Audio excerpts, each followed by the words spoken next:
Why I chose John Murphy. So John Murphy, we were handed this book about 4 years ago, and the book is called The How of Wow, Secrets Behind World-Class Service. And what's interesting about this particular book and this particular author is this book landed on my desk at a time where our business was growing, but our profits were shrinking. Right? We were going 500, 600, 700, 800 transactions. You know, we still do between 900 and 1,000 a year as a team. I'm still on the ground with you every day, selling between 75 and 125 homes every single year. All right, so by the way, if for those of you that, let me see, show of hands, first time at a Glover U event? First time at a Glover U event. Let's see them, get them up real high, real high. Oh, wow, let's hear it for that, nice job. Good, so for those of you that didn't raise your hand, I know this is probably the umpteenth time you've heard this, but everything that I share from stage is because of what we are doing. Not what I read in a book or not something I heard last week, you know, on Google or somebody sent me an email about this story or that story. We're applying everything that we're talking about, and we're having some great results with it. So this particular gentleman, and by the way, everyone that we bring up here on stage, nobody's here to sell you anything. There's no sales pitches. You're hearing from people that are here to help you learn and grow and get better, which I need that. We all need that. So this particular keynote, John Murphy, this book landed on my desk about 4 years ago when we made the decision. Our business was growing, but our profits were shrinking. And it was because I grew up in a world where my mentor at the time, who I respect dearly, also was not the best at helping agents provide value to their database, customer service, and get repeat and referral business. And the particular individual that shared with me what good customer service is said, Jeff, good customer service is selling their home quickly or finding them a home to buy quickly. That's it. That's good customer service. And the reality is okay, fine, that might be service, but what about the experience, right? Customer service is what they pay us for and what they expect.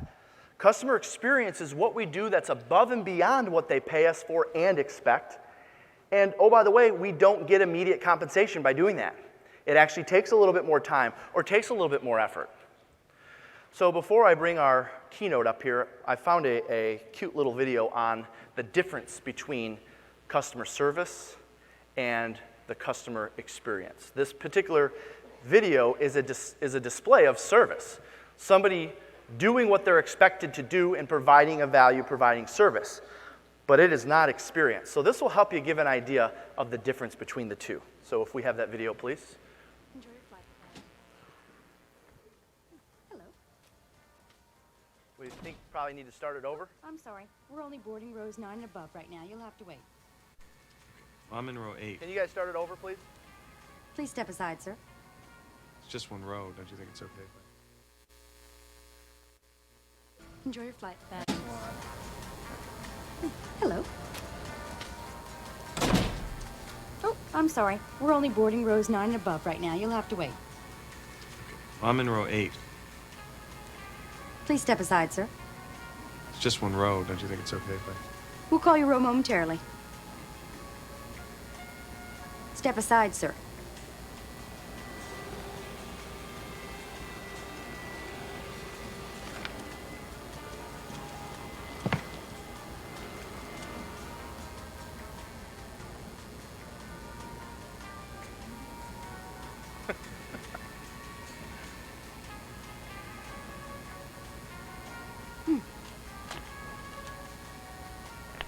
Thank you for waiting. We'd like to continue boarding the aircraft now. We're now boarding all rows, please. All remaining rows.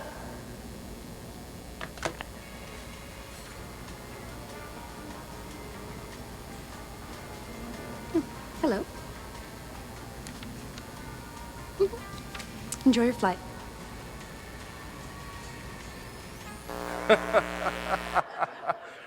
Anybody but me ever been in that position before? All right, so John Murphy, if you haven't heard of the gentleman, he's published over 20 books. He's spoken in 50 different countries. He's appeared on over 500 different television and radio programs. His particular book, The How of Wow Service, was the very first book that we started with when we made the decision to switch to a more customer focused business. And he's here to share. Now, if you've done any research on John Murphy, he's got a lot of amazing books out there. So one thing that I love about this particular speaker is that he'll go into a tangent on something that's going to provide a lot of value into our life and into our business, but might not have anything to do with customer experience. Now, I know he's also going to walk us through a little bit about the customer experience as well. So if you would do me a huge Glover you favor and welcome to the stage Mr. John Murphy. Let's hear it, John. Thanks, Jeff. All right. Thank you and good morning. Live unreal. How's that sound? Yeah, right. So I was talking to Jeff just a couple of weeks ago when I was starting to pull together material for this. And I said, clearly I can talk about the 10 secrets, but that isn't going to wow anybody because you can read those. So I said, how about if I give your audience something that'll kind of blow their mind? Something they can take with them for the rest of their lives. It's something that's truly unreal and transformational. How's that sound to you? Good. Because that's what I have in mind for you. And I'm not going to get to that just right away. I will cover the 10 secrets and comment on those. They're very important, and I know they've been very important to Jeff and JGA. So to get started, I got a little story for you, and you might be wondering why I'm carrying this little thing around with me. Anybody know what this is? It's a little wrench. It's a little Allen wrench. I've had it for now about 20, 25 years. Why am I holding it right now? Because it wowed me. You're like, a wrench? Seriously? Yeah, I had a garbage disposal that locked up about 20 years ago. Popcorn seed. I learned a lesson.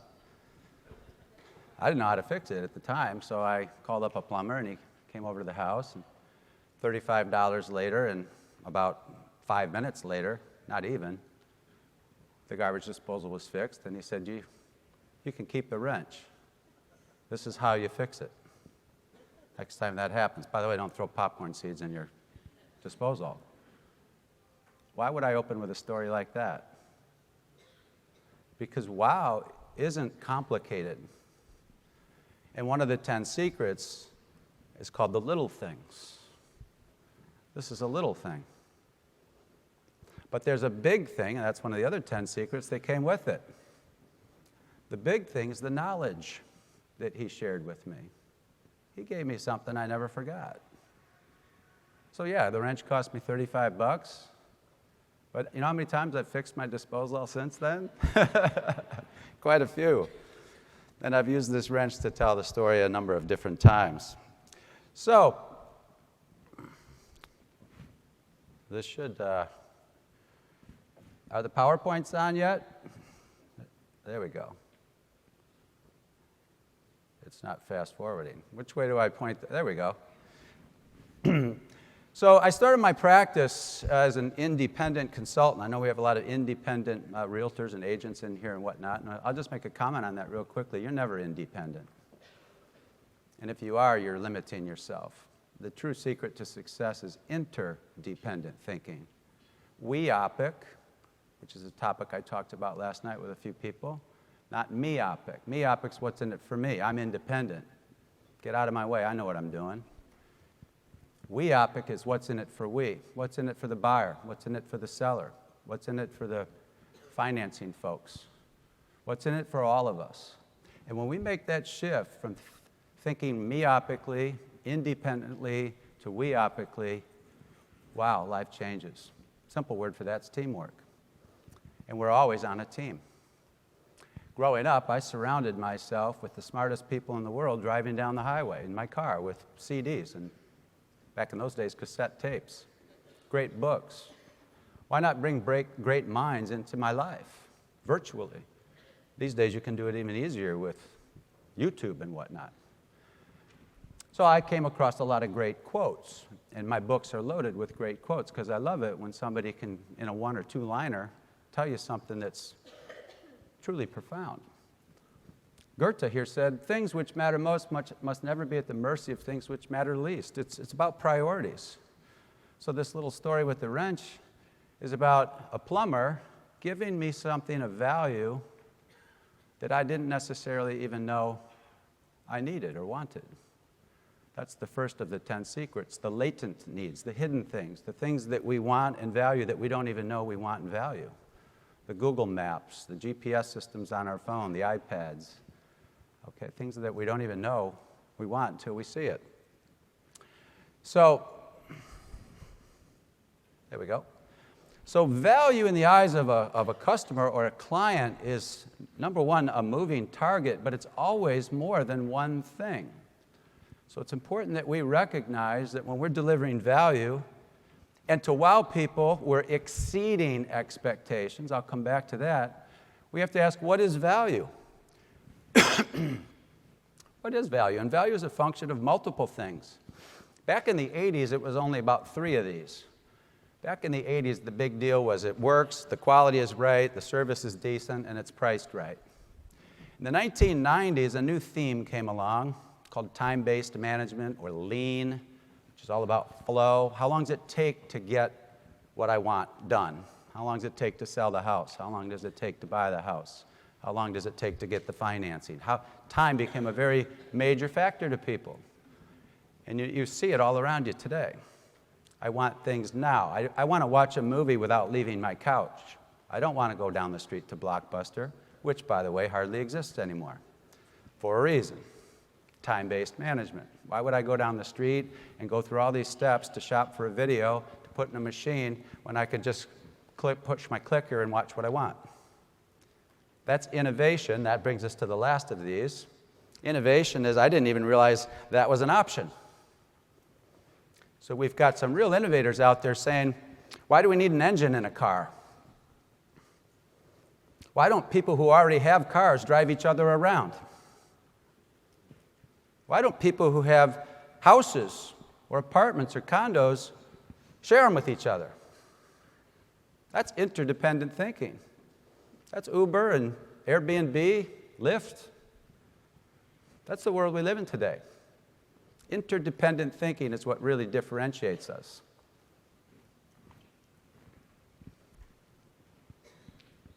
There we go. So I love this quote from Peter Drucker, one of the greatest management consultants of all time, and he said, quality in a service or product is not what you or we put into it.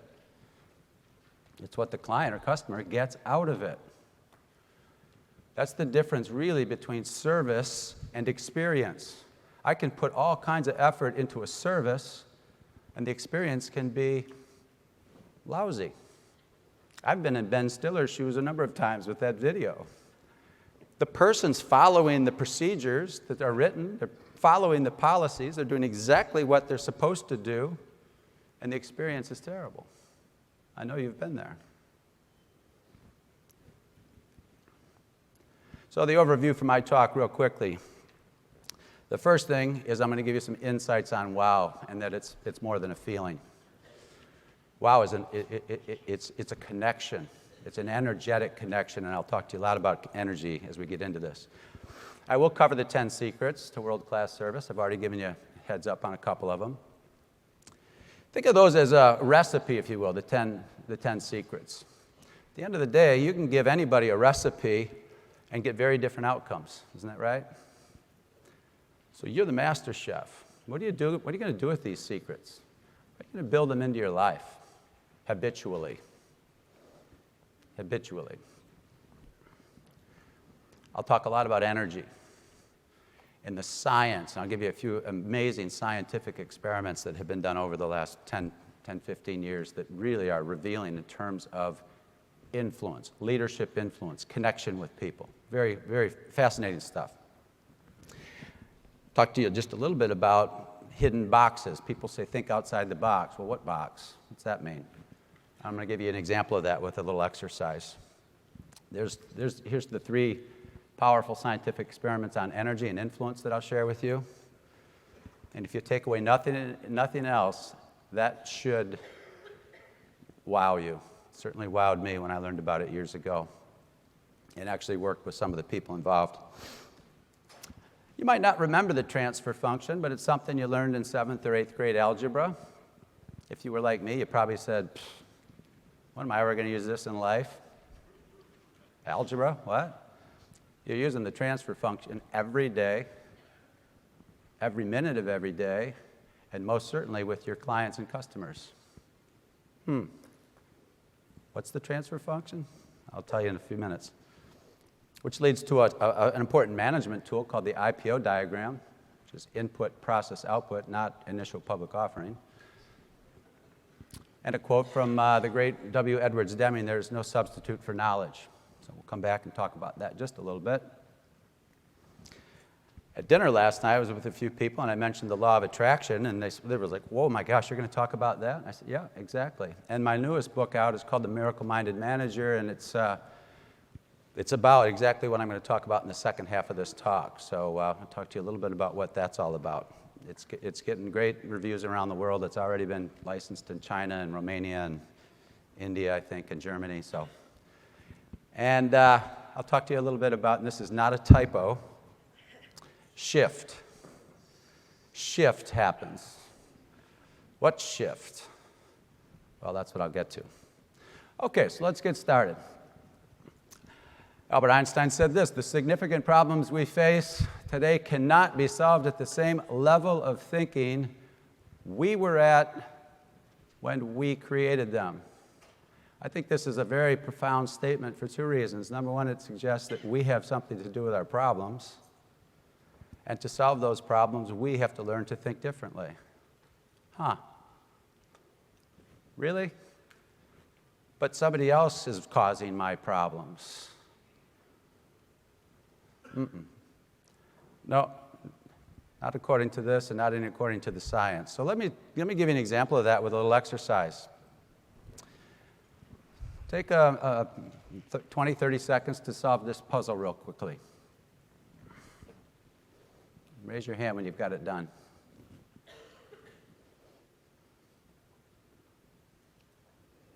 I'm not seeing any hands yet. It's real simple. What's taking so long? Now, what if I give you a pep talk? Come on, think positive. You can do it.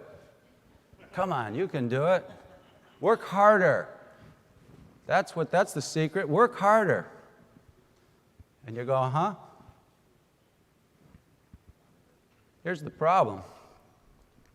And this is a life-changing model, if you will. When I developed this model years ago with some of the smartest people I've ever met, and then practiced it, it changed everything for me, my business, my family life, everything. You're on the top line right now managing a problem, a puzzle, an exercise to try to get results. You all want to get positive results, isn't that right? You all want to succeed, so motivation's not the problem. Now, I can talk to you all day about attitude. Come on, think positive. You got it. And it won't help. It will help a little bit, certainly with the people that you're working with. But the real challenge you face right here is how you're looking at the problem. Your perception, your paradigms, your mental models, your beliefs, your limiting beliefs. You're in a box, that's what a paradigm is, and you don't even know it. And that's a metaphor for life. We're always in some kind of box, some limited construct, mental construct, and not even know it. Doubting ourselves, worrying about things. Stress is completely coming from our minds. And we have all kinds of practices to manage stress, to go to yoga class, go to the gym, learn to meditate, hit the bar after work, whatever. Those are all stress management techniques. What about stress deletion techniques? Do you know they exist? You don't have to be stressed about anything. I'll give you a couple of those before we finish. The real secret's down here in the perception. So there's your hint. Challenge your assumptions. Let's go back. I'll give you another 30 seconds. Easier said than done, right? Like, I still don't get it. Don't worry, most people don't. I got a free book for somebody who does, real quickly. All right, all right. Hit me up after the talk. Okay, so here's the answer. Now, some of you are looking at it still, and you're going, wait, I don't get it. Didn't you say 4? 2 separate lines of 4 rings? You get it yet? Where's the 4th ring? Here, I'll help you out. There it is. I just slid it over a little bit. Don't we have 2 straight lines of 4 rings? Why is that so tough? Because you were in a 2-dimensional paradigm, and the solution's 3-dimensional. Huh. Wow. That's supposed to go, wow. You know, it's a simple little exercise, but the point is very important, that we are getting in our own ways, so to speak, more than we know. By thinking we know everything, by thinking we don't need any help, by thinking independently. That isn't going to wow anybody. So here's a great line from Walt Kelly in Pogo. We've met the enemy, and he or she is us. We're getting in our own way. So insights on wow. Anybody recognize what that little thing is up in the corner? It's one of these. I still have one. You just flip it open, and you can pull this little thing out. And you know what you can do? It doesn't have any wires. That's pretty cool. And you can actually text somebody. If you push the one button like 3 times, you'll get a C, and then push it once, you'll get an A, and then you push the other one, you can spell cat. It only takes like 2 minutes. And now you're all laughing, going, that's ridiculous. Who would have one of those today? Do you know how many people this wowed years ago? Blew their minds. So wow is a moving target. It's an ongoing process of discovery. What wows us today won't wow us tomorrow, so we've got to constantly be thinking and learning and exploring alternatives, keeping that open, curious, adventuresome mind. Okay? It's a mindset, not a department. We don't have a wow department or a customer service department. Everybody in the organization, everyone in the culture is thinking about ways to wow the one who's paying them, which is the customer. All right? It's the delivery of value beyond expectations. What happens when we get what we expect? What happens when we start the car and it starts? We hit the light switch on and the lights go on. Does it wow you? It's supposed to happen, right? Now, when I was in college, if you would have seen my car, it was a wow experience when it actually started sometimes. I used to loan it out to friends from time to time, and Rusty Lish, who was a good friend of mine, I played football at Notre Dame with Rusty and Joe Montana and these guys. They played a lot more than I did, but Rusty would borrow my car, and the next day he'd say, hey, it's over at the mall. I couldn't get it started. Thanks, Rusty. Appreciate that. So wow is about something beyond expectation. That's why I said I'm going to give you something beyond the 10 secrets here, because the 10 secrets would be standard. It's a form of awakening. Think about that for a minute. When you experience a wow, whether it's something as simple as a wrench, or something as simple as a cordless phone, or a Uber experience, or something like that, it's like, wow, I never saw this coming, or I never experienced that. That creates a memory. And that's what really helps you build your brand, helps you build your network. It's not just about word of mouth, it's about what word of mouth. What are people saying about you? What are they saying about the experience they had with you?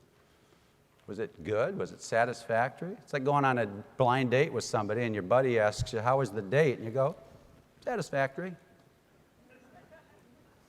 Doesn't sound very passionate to me. So it triggers a sense of awe and intrigue, and it's authentic, it's genuine. It's that energetic connection I'm going to talk about in just a little bit. It's magnetic, and as human beings, we're actually very electromagnetic. Our healthcare system tends to treat us in a more chemical way, chemistry, but we're very electromagnetic. And that means there's a connection between us that we don't necessarily see or experience or know. It's not tangible, but it's something we feel. We feel somebody who lights up the room. We feel somebody who darkens the room, so to speak. Now, it's a considerable competitive advantage in building relationships, building that wow experience, that memorable wow experience, leaving a lasting impact. It's a differentiator. It's how am I different? Now, listen, let me tell you something. When I started my practice, I was 28 years old. This is 32 years ago.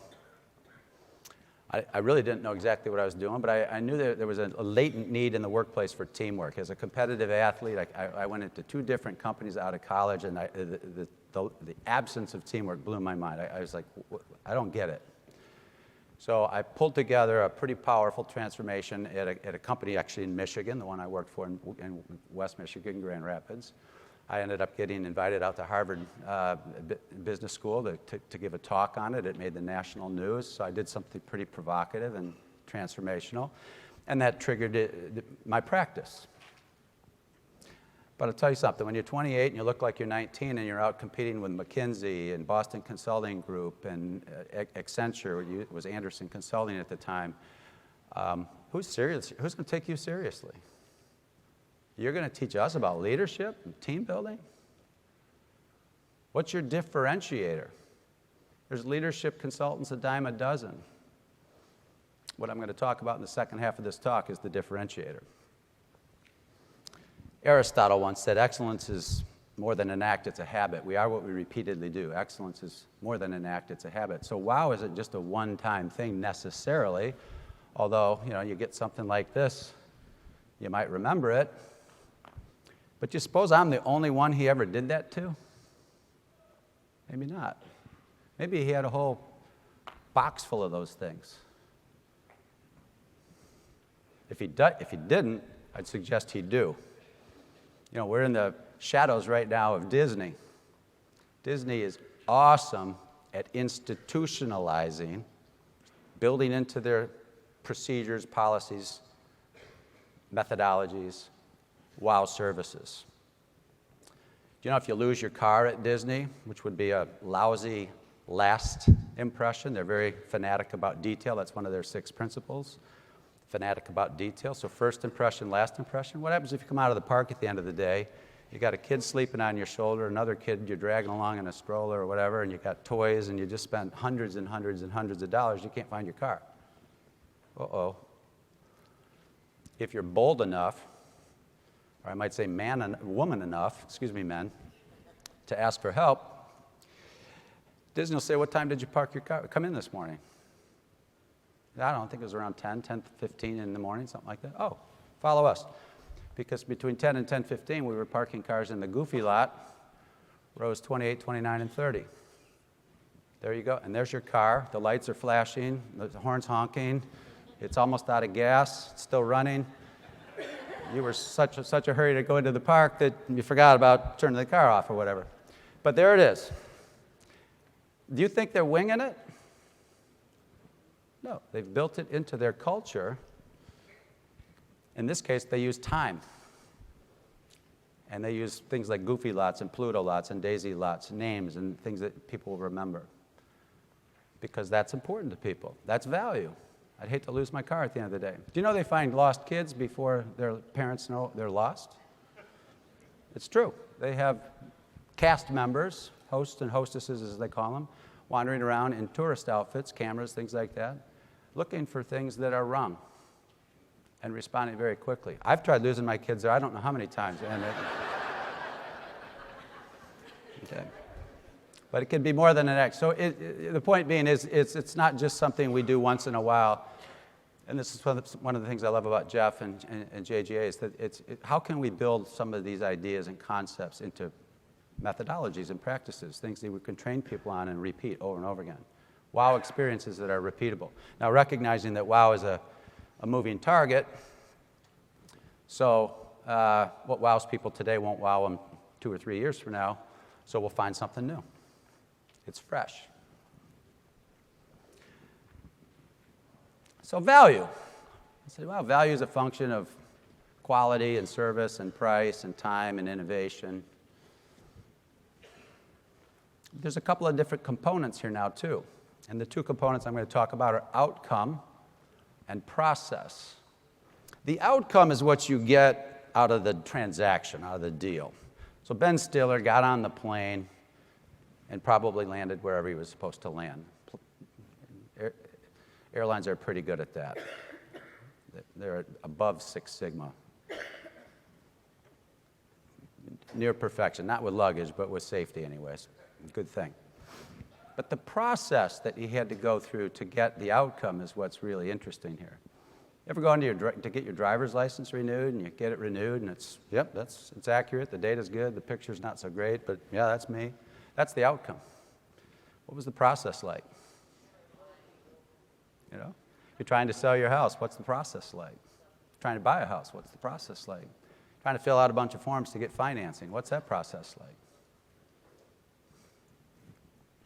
So we can take that model with outcomes and processes and build a little grid. We do this in some of our workshops where we'll actually have customers come in. It's kind of like pin the tail on the donkey and pin a Post-it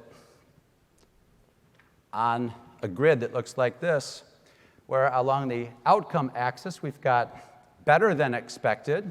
I got a better outcome than I expected. It met expectations or it didn't meet expectations. All right? Then we have process. I was dazzled. Honestly, the plumber dazzled me when he gave me this. It was so simple, but I was like, I wasn't expecting it. And he fixed it very quickly, fixed it right, and gave me knowledge, something else I wasn't expecting.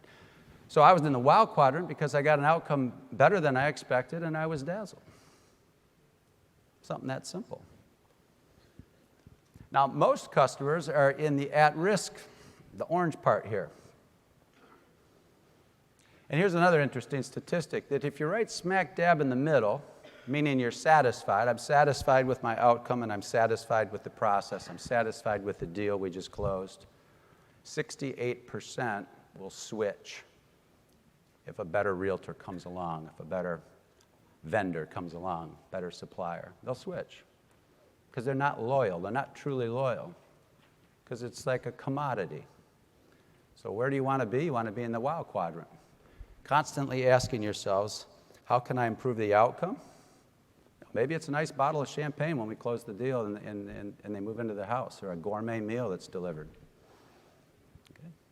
Maybe it's an ongoing Christmas card or something like that, or a note. To keep the relationship healthy and strong. A lot of times it's real simple, but it's a mindset, not a department. What are we doing to exceed expectation on both outcome and process? Pretty powerful. Speaking of Disney, here's what Walt said one day. Do what you do so well, they want to see it again and bring their friends. Another word for advocates or raving fans. Truly loyal people. On any given day, over 70% of the people at Disney have been there before.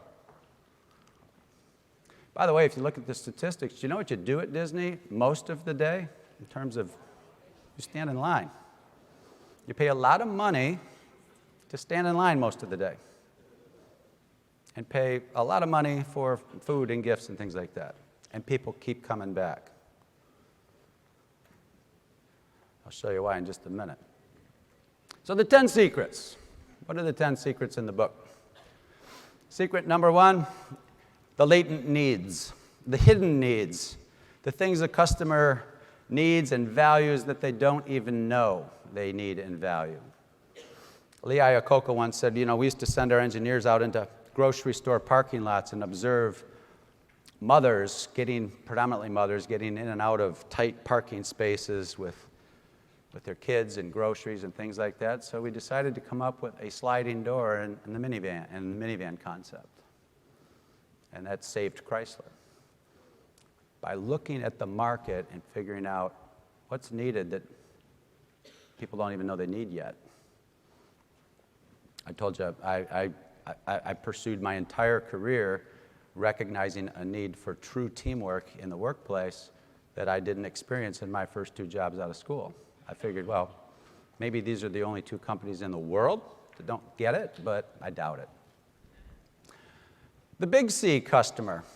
This is important because we get confused about who's really in charge, who's really paying the bills, what's this really all about? We've got all these little C's, all these people in between, and that's important.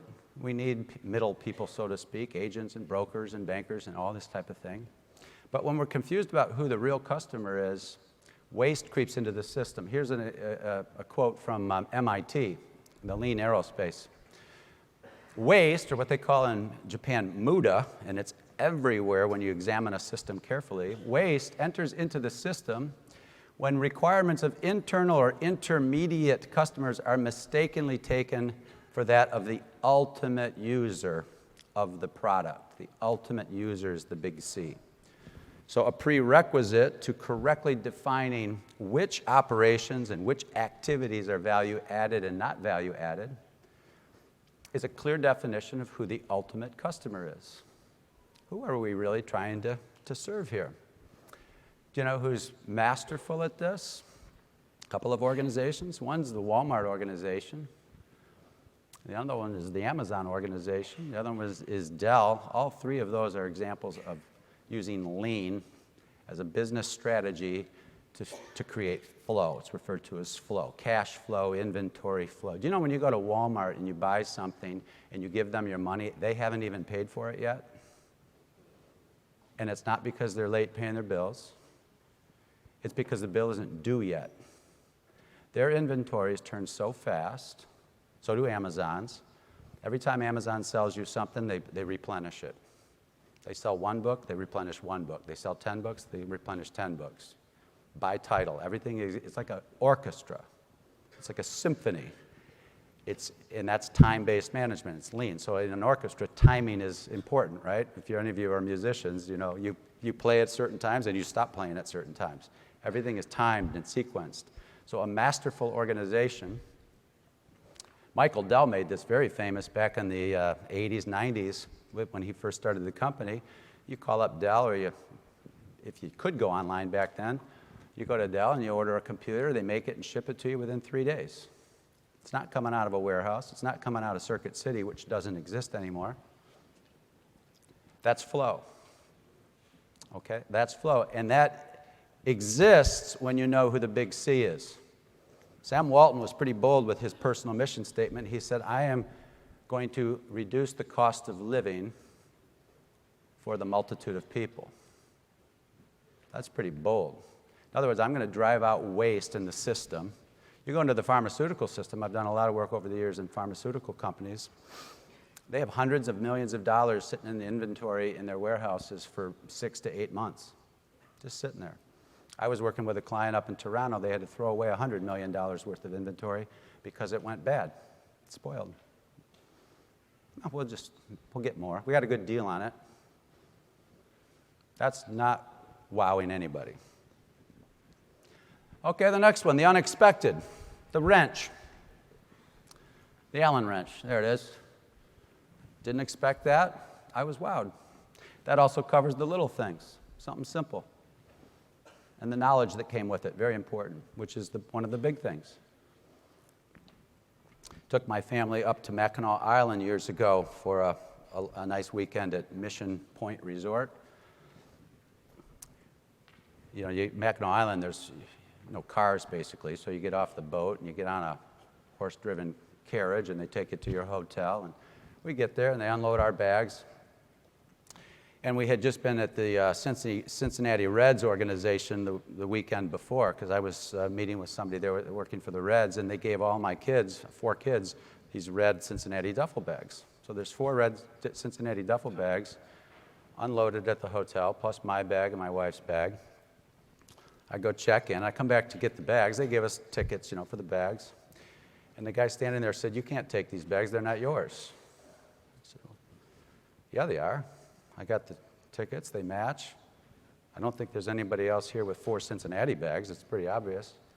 "No, these are Mrs. So-and-so's bags." so don't touch them. And he was very rude. I swear to God, I thought I was on candid camera. I did. I started to look around. This has to be a joke. This can't possibly be real. Long story short, it was very real. Apparently, there was some scam going on that I didn't know anything about, and they were just putting a freeze on everything. So even though I had the matching tickets, the whole 9 yards, they wouldn't let me have my bag. So at least they almost kicked me out of the hotel because I went back up to the manager. I go, what's going on here? This is ridiculous. Well, if you don't like the way we're treating you, why don't you go find another place? That's what they actually said to me. Now, you're on an island. There's no other place to go. Sleep on a boat, sleep on the beach. I know that's not a good idea. So I got my room. We went to the room. It was a nice suite. This was hundreds of dollars a night. This was not a cheap place. All of a sudden, the phone rings, and it's the manager, and he says, I need to talk to you, and I owe you an apology. And I said, okay. So they came to our room with a very nice bottle of champagne, a bunch of fruits, some nice things, and he said, we made an error, and here's what happened, and I wanted to explain it to you. Your entire weekend is comped. Enjoy yourself. That's a big thing, as well as a little thing. But here I am, probably 15, 20 years later, telling you this story. Go to Mission Point. It's pretty cool. And that's an example of the mistakes. Hey, we made a mistake. We apologize. Let's make it right. Customers are wowed when something screws up and it's recovered well. They're wowed when you make a mistake. Disney's also very masterful at that. They're wowed when that happens. As James Joyce said, mistakes are the portals of discovery. When we make a mistake and we learn from it, it leads to all kinds of new things. So don't be afraid of mistakes. I love what Tom Peters said. Learn to make your mistakes faster. That means you're learning. There's a paradigm shift. The tangibles, these are the physical things. The bottle of champagne, the Christmas card, the gourmet meal that you deliver, things like that. Especially when they're unexpected. What could I do that's different than everybody else? And then there's the intangibles, and this is where I really want to spend some time with you. So the intangibles, some people refer to it as the chemistry in a relationship. There's a connection. Right? It's a relationship. And that's a real wow factor. So I think this is probably one of the most important ones. So it starts with something called the eternal now. As an athlete, you know about the eternal now because the only time that really matters is now, ever. If you're a professional golfer, pay attention to the ball you're about to hit. Don't worry about what you did in the last hole, or don't worry about what you're going to do after the round. Pay attention to the now. You're shooting a free throw. As a quarterback, walking up the line of scrimmage, okay, you got a goal, you got a strategy, you got a game plan, you know what to do, you've been practicing it all day long. But I tell you what, when the ball's snapped, you don't know what's going to happen. It's like the morning alarm clock going off. That clock goes off in the morning, you don't know what's going to happen. You got goals, you got an idea what you want to do for the day, you got things you intend to do. But life is full of uncertainty, right? So how do you approach the line of scrimmage? How do you approach the day? With courage? With enthusiasm? With passion? Or perhaps with fear? Uh-oh. I got all these things to worry about, and how to pay the bills, and what if my kid's sick, or what if my parents, or what if something goes wrong? Or is it just a day like this? Here we go again. Juggle, juggle, juggle. Or a day like this. Bring it. Let's do this. There's an energetic frequency with each of these feelings. And we attract what we signal, what we put out. It's called the law of attraction. So now here are some common paradigms, if you will, or boxes and beliefs around stress, because I think everybody can relate to that to some extent. Number one, here's a common, it's normal, get used to it. I remember one of my daughters when she was in college, she said to me, Dad, I'm so stressed, all this stuff to worry about. And I said to her, why do you choose stress? She said, well, I don't choose it. It's happening to me. I said, no. Learn one thing. It's never happening to you. It's coming from you. You make that shift. There's the shift that happens. Your life will change in magical, miraculous ways. It's only normal for people that don't know that. We have all kinds of ways to manage stress, right? So, deal with it. Just keep your head down, work harder, keep crunching away. That doesn't make it go away, does it? Temporarily, maybe. You ever look at the faces of people on a treadmill at the gym? Some of them anyways. Okay. Here you go. Classic Winston Churchill. Never, never, never, never. You've heard the quote, give up. Sometimes it's not a bad idea to let it go. Get help, find a mentor. Get a coach, get a life coach. Life coach is big these days. Get a therapist for that matter. Somebody to lean on. Or if you're a quarterback, just run like hell, okay? Sometimes things don't work out, just scramble, okay? Let it go, get out of there. I love this comment from, Einstein's given credit for this quote, but it's actually from E.F. Schumacher. Any intelligent fool can make things bigger and more complex. It takes a touch of genius and a lot of courage to move in the opposite direction. I call this the closet space syndrome. We're all pretty good at filling up closets. Human beings are real good at complicating things, adding. We keep adding. And then what do we say to ourselves? We need more space, need more closet space. We add and add and add. We say we need more time, or I don't have time. Have you examined what's in your closet? Have you examined how you use your time? What percent is value added and what percent is pure waste? Take a look at that. Clean out your closet. You have all the time. By the way, there's 24 hours in a day, and it's been that way for a while. I like to remind people of that.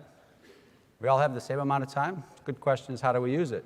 So true empowerment isn't something you get from someone else. It's a way of getting out of your own way. So the power is always there. It's always available to us. The question is, are we channeling it to what we want? Are we channeling that power to a win-win solution for our customers and clients? So, to quote Schumacher, true empowerment's the opposite direction. It's not adding, but subtracting. It's like opening the valve on a faucet. What happens when we open a valve on a faucet? The water flows. It's supposed to. It wants to. When we open the valves in our minds, we open the valves in our habits, and we allow life to flow, some call it the chi, the life energy, or the prana, okay, the Holy Spirit, whatever you want to call it. When we allow that to flow, wow, that's an unreal life. It's a letting go process, letting go of constraints. It's counterintuitive and paradoxical, meaning that true mastery is going slower to move faster, doing less to accomplish more. That's the paradox, and it's precisely why a lot of people don't get it.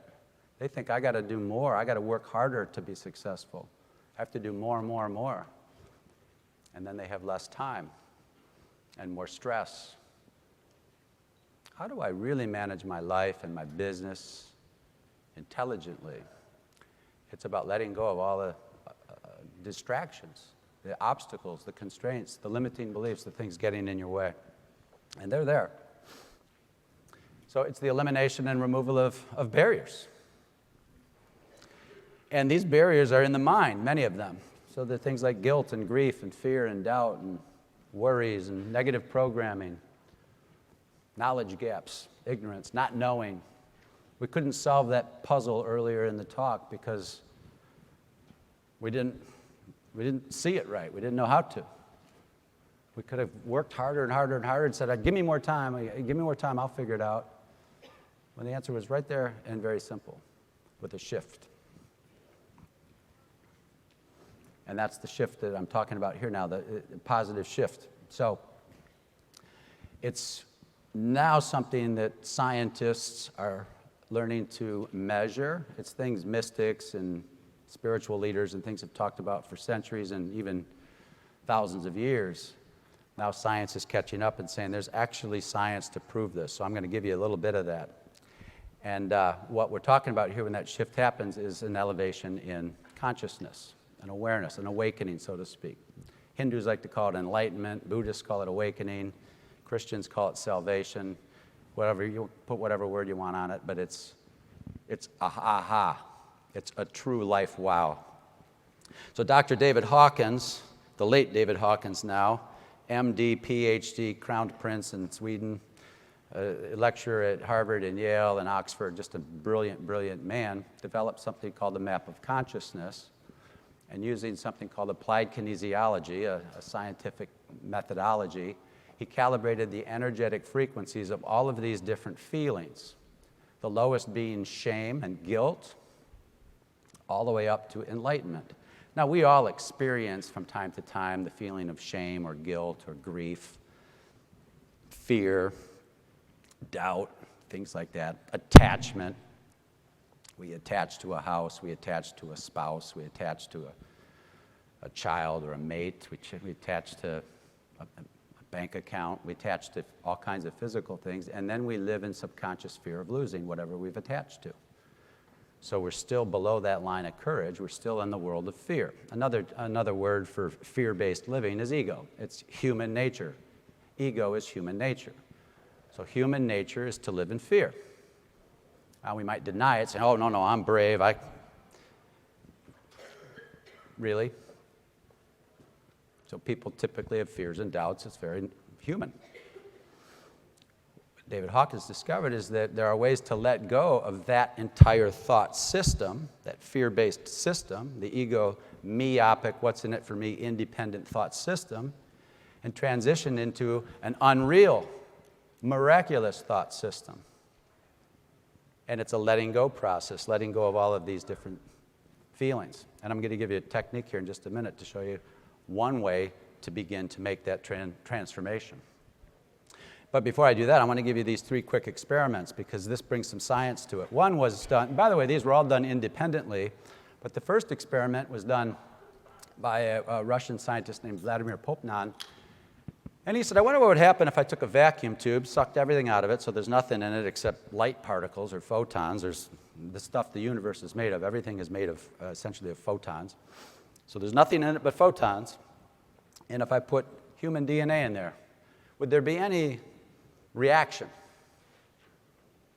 And the punchline is the DNA, when it was put into the vacuum tube, the photons actually mirrored the DNA. They actually started to form the double helix, the chromosome image you see here, on their own. And even when the DNA was removed from the vacuum tube, they stayed in formation. So the punchline from that experiment was our DNA actually affects the world around us, the light particles, everything. People actually can light up a room, so to speak. There's an energy there, a frequency. So that's the first one. The second one, done by the HeartMath Institute, an incredible organization out in California. They said, well, what would happen if we subjected a person to different feelings? What would happen to their DNA? Would it affect it at all? Would it change it at all? And the punchline here is, yeah, definitely. So when they were subjected to happy, positive, grateful, appreciative feelings, things like that, the DNA relaxed and the person's immunity improved. When they subjected them to thoughts of anger and worry and stress, it weakened their immune system and the DNA actually tightened up. This is why a lot of people get sick when they're stressed. There's proof of it now. Curious. So the third experiment, done by the military actually, called the non-local experiment. What would happen if we actually took the DNA and put it in another room? And later on they did this 14 miles away. So the DNA is a distance away from the donor. Now they're subjecting the donor to different feelings, like the HeartMath Institute. And the DNA that's 14 miles away is responding instantaneously to the feelings that the person is experiencing. In other words, it defies the laws, so to speak, of mechanics, physics. That it's metaphysical, okay? It's quantum. So you put these three things together, and what does it mean? It means that our DNA essentially has an effect on the world around us. What we think and how we feel affects our DNA, which affects the world around us. Okay, we're not bound by time and space. You ever call up your mother and she says, "Oh, I was just thinking about you." Next time she does that, say, "I know, that's why I called." That's what's going on. Okay? And these experiments help us understand something called the law of attraction, which is closely related to karma, meaning we reap what we sow. Okay? The signal we put out, we return. Misery loves company. Okay? If you look at life in a miserable way, you're going to see all kinds of misery, and it's going to find you. You dial into joy, you're going to see all kinds of joy. You're going to actually see and witness and experience. That's the miracle. That's the shift. You're going to experience whatever it is you see in the mind's eye and truly believe at the deepest level. You can't be saying, well, for example, though, I want to sell 100 houses this year, and deep down not believe it, because your subconscious mind outweighs your conscious mind by 1,000,000 to 1. I'll come back to that to close. You actually have to believe it. You actually have to feel it. This is why the natives, the indigenous tribes, when they brought rain using a rain dance, and there's science on that as well, they didn't do it by wishing for rain, asking for rain. "Oh, I hope I sell 100 houses," or "I hope it rains." That would have kept the rains away. Do you know what they were doing? Feeling the rain, dancing in the rain, collectively feeling the rain, and it brought rain. Do you know what the winning lotto number was 1 year after 9/11 in New York City? 9/11. You know what the statistics are on that? They're unheard of. Why would it be 9/11 on 9/11 a year later? Because everyone was thinking it. The HeartMath Institute has sensors now all over the planet, and they do collective prayer, collective things like this to create collective consciousness, which is much more powerful than just a single consciousness, one of us. And the results are fascinating. I mean, this is life-changing stuff. So hopefully you can take it into your practice. So the law of attraction, essentially the essence of that which is like itself is drawn. So we draw back what we put out. Okay, we reap what we sow. What goes around comes around.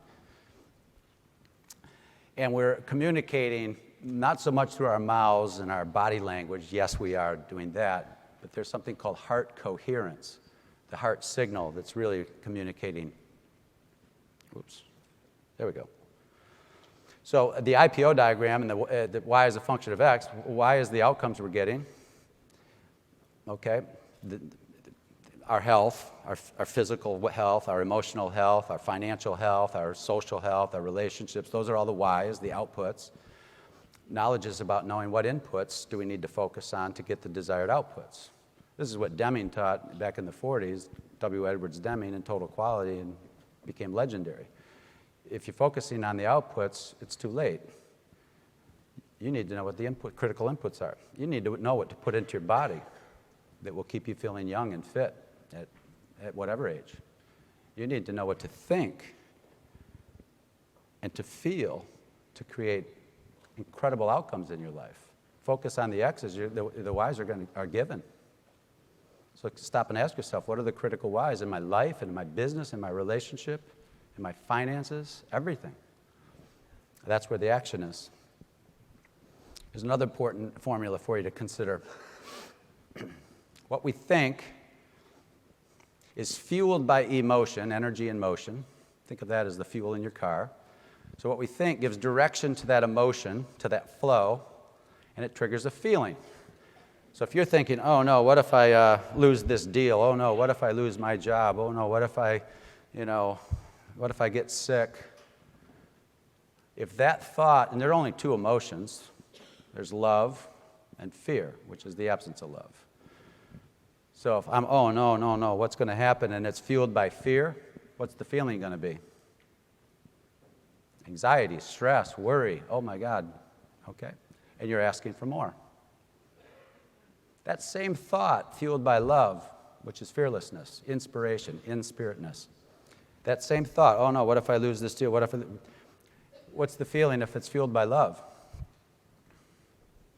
No worries. I'll land on my feet. I'll get another deal. It's all good. It'll work out. That's a critical factor in performance. Athletic performance, professional performance, anything. It'll work out. Fear is essentially the real problem here. Okay? Be careful with that. Now, all of this, the feeling that is generated from the thinking and the emotion is actually, if you know anything about the whole chakra system and the energy centers, so the top three, the crown chakra, the third eye chakra, and the throat chakra are all the thinking chakras. You could think about that's around the brain. And the lower three, from the root chakra up to the solar plexus, is the emotion. They meet in the center at the heart chakra. That's how we're really communicating with our customers, with one another, with the world around us. What vibe are we putting out? What vibe? So a quick technique to make the shift, and this was developed by the HeartMath Institute, is called the quick coherence technique. I'll let you in on a little secret. I was doing it out back over here before I came out here.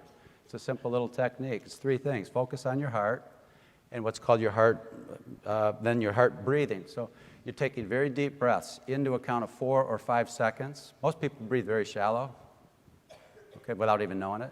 Breathe in deep to 4 to 5 seconds, and breathe out 4 to 5 seconds. In 4 to 5 seconds, out 4 to 5 seconds. So you're slowing your breathing down and creating a very easy, comfortable, peaceful rhythm, focusing on your heart. So even though you're breathing through your mouth and your nose, you imagine you're breathing through your heart, like there's a ping pong ball type channel there, and you're breathing in and out through your heart. You can do this before a deal, before anything. Elevators, traffic jams, it doesn't matter what. It's a simple technique. And then the third factor is the heart feeling, which means instead of thinking about something that stresses you out and worries you, oh, this traffic or this slow computer or this, this client who's a pain in the rear end or this house that's a disaster, I don't know how I'm going to sell it. Those thoughts, get rid of them. And think about something that makes you feel great. Maybe it's your cat sitting on your lap or your dog wagging its tail or your kid pushing your kid on the swings or something like that. It doesn't matter, but you get into that positive feeling, and magnetically, electromagnetically, it's actually changing the world around you. And you'll see people, the shift is when you see people who typically annoy you, and now you see them with compassion and understanding and patience, that's the miracle. Situations that used to really bother you don't bother you anymore. All right? Heaven's, so to speak, not a kingdom out there, a destination that we might get into someday. It's a kingdom within, so to speak. And it's synonymous with peace. With approaching life, approaching every deal, approaching every person we meet with peace. That's what it's really all about. HeartMath has a software, and it's called the EM Wave. Now they have all kinds of different gadgets. You can even get a watch, things like that remind you to breathe if you're getting freaked out. But the EM Wave, I have this on my laptop. It's really cool. The idea is you hook up a sensor to your, actually in this case to your earlobe. You get into a meditative state. You use the quick coherence technique I just shared with you. And as you do it, and you're putting out that positive vibe, it actually gives you a reading, a performance. So this is a 20-minute meditation I did recently. And you can see green is good, so for 20 minutes I was in the highest state of coherence. So when you're in that high state of coherence, amazing things happen. I got a call one day from a guy and he said, hey, what are you doing on May 13th? This was a couple of years ago, well, more than a couple, it was almost 10 years ago now. I said, May 13th, it's my 50th birthday. He goes, you want to go see the Dalai Lama? I spent the day with my 50th birthday with the Dalai Lama. How cool is that, right? Or I'm in a heart coherence, and Jeff Glover calls me up and says, hey, why don't you come talk with us, or something like that, But that's where you're drawing in prospects and clients and customers and building your brand and without you necessarily thinking, I'm doing this all with the ego. I'm doing this all with my personal will. You're allowing flow. Very powerful. Now here's the challenge. You start, this is why they call it a practice. You start doing this, and getting into the zone. Athletes call this the zone, and then all of a sudden, the mind starts to run around, and you get a score that looks something like that. A little bit of green over there, but then it's blue in the middle is you're agitated, and red is you're in trouble. You're asking for trouble. So what's cool about the technology now is that it gives us an opportunity to actually coach ourselves, to learn a way to lead more effectively, lead with more presence. And I think it's phenomenal. So here's just a couple more things to real quickly to close. Recognize that the conscious mind, which is the will, it's the creative mind. I will go on a diet. I will lose 10 pounds. I will make this New Year's resolution. I will sell this deal. I will. That's the conscious mind. It's capable of processing 40 bits of data per second. 40. Okay? It's rarely in the present, meaning the conscious mind is usually thinking about the future or the past. I've seen studies where it's only in the present for 11 seconds at a time on average. And then it's off to somewhere else. So who's running your life when the conscious mind is off running around? The subconscious mind, which cannot be anywhere but present. It's programs like a program in a computer. It's habits. Wayne Dyer called it the habitual mind. You're just replaying programs in your mind. Most of those downloaded between the ages of 0 to 6 years old when you were in what's called a theta frequency. You downloaded all kinds of programs, beliefs, and you live those out the rest of your life. Look at the data. The conscious mind, 40 bits of data. The subconscious mind, 40 million bits of data per second. It's a no contest. So you say, I'm going to go on this diet. I'm going to lose 10 pounds. And the subconscious mind's going, you tried that last year. Good luck. I'm going to get this deal. I'm going to get this deal. And the subconscious mind's going, no, you're not. That's the letting go piece. You got to figure out what's going on in your habitual subconscious mind. What are these programs that you're running on? And delete them. That's where you delete stress. You don't manage it. You delete. That's one of the most important takeaways I want you to leave with here. Empowerment's not about adding. It's about subtracting. It's about deleting things that are getting in your way. Things like that little puzzle we did with the rings at the beginning of the talk. Okay, that we're in a box and we don't even know it. Quick way to get to understand what your subconscious, because they're subconscious, how do I know what I'm thinking subconsciously? Look at your tendencies and look at your habits, because in one tendency, there are thousands of latent hidden thoughts. Thousands. So you start to uncover these things and you start to let them go, and you start experiencing the true live unreal experience. Okay, the last two real quickly, empathy and compassion. Really seek to understand the people that you're working with and around. Seek to understand. Listen from their point of view, not yours. That's empathy. Really try to get into their heads and their hearts and understand what's going on. And the final one is the reliability. Be someone they can count on. Be there on time. Respond quickly. Time matters to people. Be somebody they can trust. So those are the 10 secrets. A final quote here from Carl Jung. If things go wrong in the world, something is wrong in me. It's kind of like what Einstein said earlier. Therefore, if I'm sensible, I shall put myself right first. I recommend to everyone, I do this myself every day, look in the mirror and ask, what can you do a little bit differently today to be even better? What could you let go of? How could you treat people with a little more compassion, empathy, and respect? Goes a long way. If you want more information on this new book that came out, it's called The Miracle-Minded Manager. It's very Googleable. It's a story, actually, about a man who goes through what I just talked to you about. He's an executive for a company called TIPCO, Typical Company. It's actually a sequel to a book I wrote 26 years ago. It's a story about how a guy, with some coaching, learns to do what I just showed you. And so the idea is that you can actually see this unfold and the struggle that he has trying to learn some of these techniques. And there's some other techniques in the story as well that I didn't have time to cover. I've also put my contact information up here, so if you're interested in connecting with me on social media or anything like that, please feel free. I'm open to all of you. And with that, I will say thank you so much. All right? All right.